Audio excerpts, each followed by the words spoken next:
Dax Tutorials, a step towards the success with trust.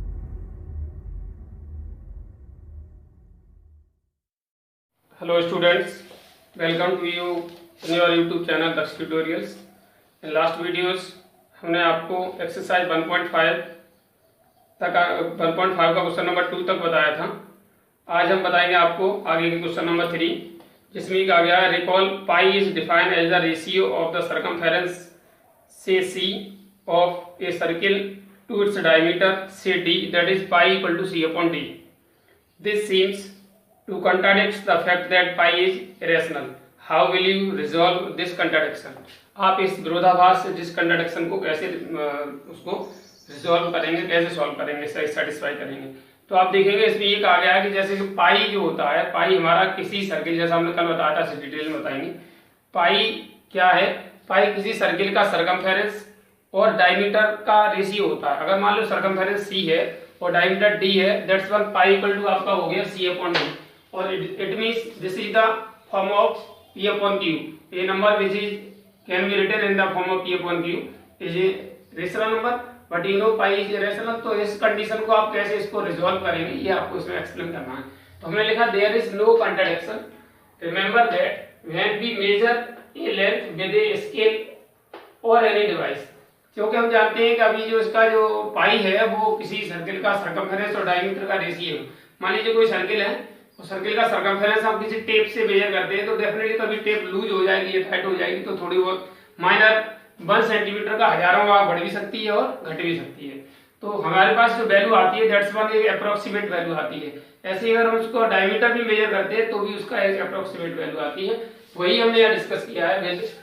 किसी length को हम scale या डिवाइस से मेजर करते हैं, we only get an approximate rational value. एक approximate rational value होती है.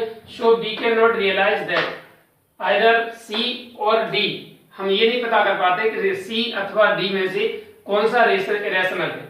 तो इस तरीके से so we conclude that, यानी ये पता ही नहीं चलता C irrational है या D irrational है या दोनों irrational है, क्या यही irrational है, पता नहीं चलता. इसलिए हमने क्या रखा है, so we conclude that, इसलिए हम निष्कर्ष निकालते हैं pi is an irrational number. इसलिए pi क्या है हमारा, एक इरेशनल नंबर होता है. नेक्स्ट क्वेश्चन नंबर अभी 5 देखते हैं, जिसमें पूछा गया है rationalize the denominator of the following. Rationalize the denominator of the following. जो नंबर नीचे दिए हुए हैं उनके डिनोमिनेटर को रेशनलाइज करना है. जैसा आपको पहले क्वेश्चन में 1/√7 दिया है, इसका जो डिनोमिनेटर है वो √7 है. √7 आपकी रेशनल नंबर है, तो इसको रेशनल बनाना है. तो रेशनल बनाने के लिए हमारा मोनोमियल इरेशनल है. मोनोमियल इरेशनल में उसी के इरेशनल पार्ट से मल्टीप्लाई कर देते हैं.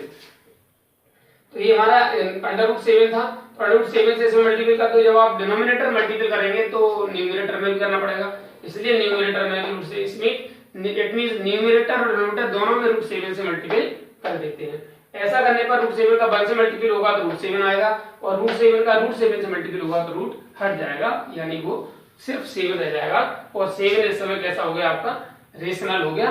It means we will rationalise.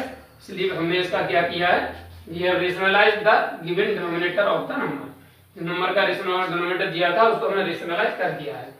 आगे क्वेश्चन नंबर 2 में भी आपको रेशनलाइज करना है, सेकंड पार्ट में भी, बट यहाँ पर बाइनोमियल आपको रेशनल पार्ट है, 2 टर्म है, √7 - √6. जब बाइनोमियल पार्ट होता है तो उसके कंजुगेट का मल्टीपल करते हैं. कंजुगेट क्या होता है, √7 जैसे √7 - √6 है तो इसका कंजुगेट बनेगा √7 + √6. अगर √7 + √6 होता तो √7 - √6 बनता. यानी हम इसमें बीच में चिन्ह होता है इसे बदल देते हैं. प्लस होगा तो माइनस कर देते हैं, माइनस होता है तो प्लस करके न्यूमरेटर और डिनोमिनेटर दोनों मल्टीपल कर देते हैं, जैसा हमने यहाँ पर अभी किया है. ठीक है, राइट, क्लियर. आफ्टर दैट जब हम 1 से मल्टीपल करेंगे तो √7 + √6 आएगा, और इधर आपका a - b a + b की आइडेंटिटी हो जाती है. a - b a + b को होता है a² - b². इस तरह √7 का स्क्वायर - √6 का स्क्वायर हो जाएगा, और आपका हो गया √7 + 6 और √7 6. जब √7 का स्क्वायर करेंगे तो 7 आएगा, 6 का स्क्वायर करेंगे 6 आएगा, और जब 7 में से 6 को माइनस करेंगे आप तो सिर्फ 1 बचेगा. ये 1 डिनोमिनेटर में लिखा नहीं जाता, इसलिए आपका आंसर होगा √7 + √6. Similarly other 2 parts of this question आप अपने आप भी कर सकते हैं, वेरी इजी. जैसे आपने ये किया है वैसे अदर पार्ट भी कर सकते हैं. Now your question number 4. Question number 4 में आप ये कह रहे हैं represent √9.3 on the number line. कोशिश की है समझाने की आपको रूट पर नॉन फिजिकल नंबर लाइन कैसे प्रेजेंट करते हैं। जैसे 9.3 है तो हम इसके लिए क्या करते हैं, कुछ ज्यादा नहीं, जो भी यहाँ लेंथ आपको दी जाए उतने सेंटीमीटर यूनिट, उतने सेंटीमीटर की लेंथ हम यहाँ पे ए बी इक्वल टू खींच देते हैं। मान लो ए बी इक्वल टू हमने खींच लिया 9.3 सेंटीमीटर है। A B equal to 9.3 centimeter खींचने के बाद हम क्या करते हैं, इसी लाइन को आगे की ओर बढ़ा देते हैं, कितना भी बढ़ा सकते हैं एज योर नीड। तो उसके बाद उस पर 1 सेंटीमीटर इक्वल स्पेस यूनिट लेकर के उसको मार्क कर लेते हैं और उसको नंबर लाइन में कन्वर्ट कर देते हैं as 0 as the point B. Point B पर हम 0 ले लेते हैं, इसके आगे पॉइंट 1 2 3 4 ये सभी इक्वल स्पेस 1 सेंटीमीटर के साथ लेते हैं। और इसके बाद हम एक 1 पर सी कोड लेते हैं और एसी डिस्टेंस को डायमीटर मान के एक सेमी सर्किल खींच देते हैं। डायमीटर मान के खींचने के लिए हम क्या करेंगे, एसी का पहले परपेंडिकुलर बाइसेक्टर भी करेंगे और जो मान लो इसका ये एम पॉइंट पर कट करता है तो एम को सेंटर मान के, इसको सेंटर मान के और ये सेमी सर्किल खींच देते हैं।